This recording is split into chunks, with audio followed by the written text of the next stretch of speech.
Hello everybody, my name is Rachel and welcome to a finally regularly scheduled weekly wrap-up, not a double weekly wrap-up.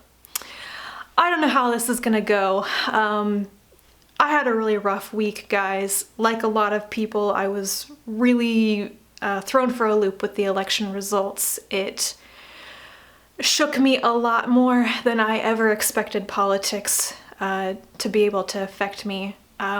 On top of that, some other things have happened, very personal things, and I've had a very deeply anxious week. And if you've experienced anxiety, you will know that it just seems to suck you dry of energy, motivation. It's hard to enjoy anything, it's hard to concentrate.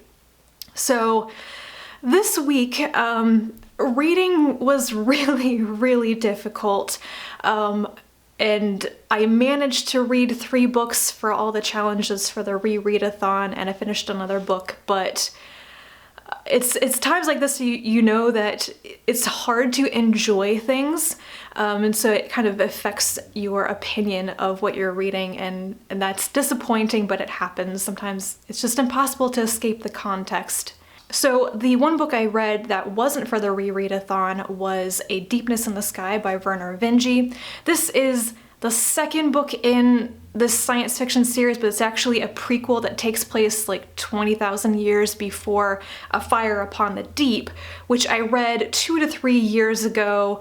It's long enough ago that my recollection of the exact events in it is quite hazy, but I didn't really love A Fire Upon the Deep. I was really impressed by the alien cultures in it, the tines, and the scrode riders, which are like little Christmas trees on wheels. It's how I always imagine them. I thought that they were fantastic and in some cases disturbing, but very interesting. There were just other things about that book. The way that it's written, the way that Vinge writes, really irritated me. So originally I had decided to skip A Deepness in the Sky because I didn't think I was going to enjoy it after A Fire Upon the Deep, but when I renewed myself to finish this project, I thought I should give it a chance. And I did. I had to listen to this one on audiobook against my usual preferences because it's the only way I could get my hands on the book. It's quite long. I think it's well over 700 pages long, and I don't prefer to listen to like hard science fiction novels and such on audio. It's much harder for me to capture and remember the details and follow plot complexities. So I'll be the first one to admit that I don't think I grasped everything that was going on in A Deepness in the Sky, and that leaves me at a disadvantage in reviewing it or even giving my opinion on it. So this is one I will talk about in more detail later when I do my wrap-up of everything I read in November for the project. But I think it had the same problems for me as A Fire Upon the Deep. An interesting but very grim, very dark, and kind of disturbing story that's very slowly unfolding, and I just wanted it to be a bit shorter. This is one that reading it this week when it's talking about horrible injustices and mind slavery and everything, it was really difficult to get through the last third of this after stuff happened this week.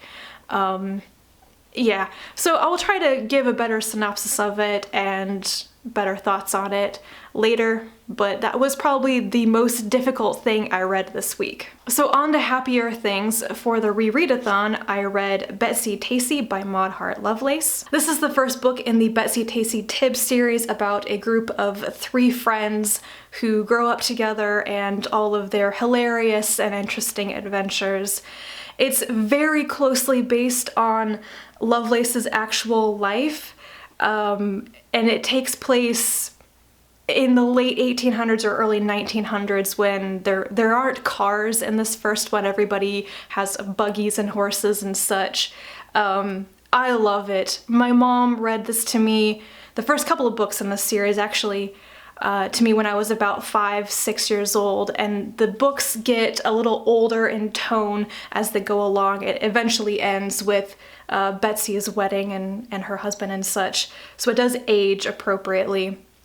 But the first couple of books, and Betsy-Tacy in particular, just captures a little bit of my youngest childhood and my youngest memories of being read to.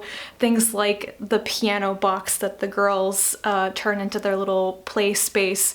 They dye sand and fill glasses with it to make decorations, and they dress up in their mother's clothing and take calling cards around and have tea with people. It's just the pretend, the paper dolls, the games. It's a very innocent age. I love it. I really, really love it. The other fantastic thing I reread was Sabriel by Garth Nix. This is the first book in the original Abhorsen or Old Kingdom trilogy.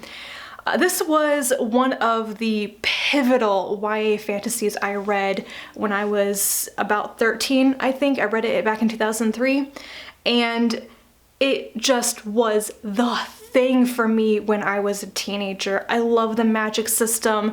In today's tropish terms, it's about a young woman having to take her father's place as a necromancer and fighting against what are kind of zombies, but in this case they're the dead returned. So her father is the Abhorsen. He's a special type of necromancer who tries to banish the dead rather than bring them back. And when her father goes missing, she has to leave her boarding school, which is in a neighboring kingdom outside of the Old Kingdom where magic doesn't really encroach upon them. So she has to go back to the Old Kingdom trying to find her father, and has to fight against this great evil dead person who's trying to come back. And has to do with ancient magic and people coming back from 200 years ago when they're trapped in spells and stuff. And I love this. I don't have that many specific memories of Brielle and Abhorsen, which are the two books that come after this, but this is another one where there are certain portions of it that it's seared themselves on my memory as a teenager. And so every couple of chapters there would be this scene that I would read and just go, I know this, I've read this, and this was so memorable. Certainly, I love this so much because I have great nostalgia for it. It encapsulates a very specific period of my life when my reading tastes were really being shaped by the great YA fantasy coming out at the time. But I suppose that people coming to this for the first time now might not think it's as amazing.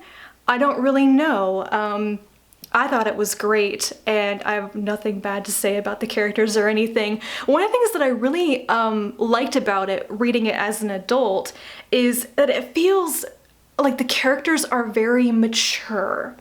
The main character, Sabriel, is 18, and while she's scared, she seems to have a real sense of purpose.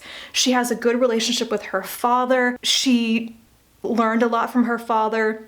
She respects and loves him, and she knows she has to go find him. And so she's young and inexperienced, but it felt like she was a young adult rather than a child. I don't remember if Sabriel and Touchstone have any major roles in the other books. I hope they do because I really like Sabriel, but I think I'm going to be heading on to Brielle's story next. And the last book that I finished for the Rereadathon is Kesrith, the first book in the Fated Sun trilogy by C.J. Cherryh. This is the book that met the criteria of reread a book that you didn't like the first time. This is another one that I read when I was 13 or 14, and I was slightly mystified by it. I didn't love it, but I didn't dislike it. I just was never compelled to continue with the rest of the trilogy. So I reread it. And I have the same feeling about it, that there's some really interesting things in it, the alien psychologies in particular, and how frustratingly they butt heads with each other. That is pretty cool, and that's one of the things that I think Cherryh does really well. She invents aliens and gets them right. They're not humans in disguise. They really do think and behave differently. So the problem with Kesrith, I think, is it's impossible to judge it on its own. It's just the first stage in a longer story. It's very, very incomplete. And nothing is explained in it. So I think I'm gonna have to finish the whole trilogy to really say whether I like it or not, because there could be some amazing payoffs that make all of the frustrations from the first book okay. So basically, you have three species: the humans, the Regul, and the Mree. The Regul have been fighting the humans for about 40 years, and I think their conflict centers around the planet Kesrith and who's going to settle there. The Regul do not fight on their own. They're a very unimaginative species, and they're very immobile. I think of them as big giant rocks.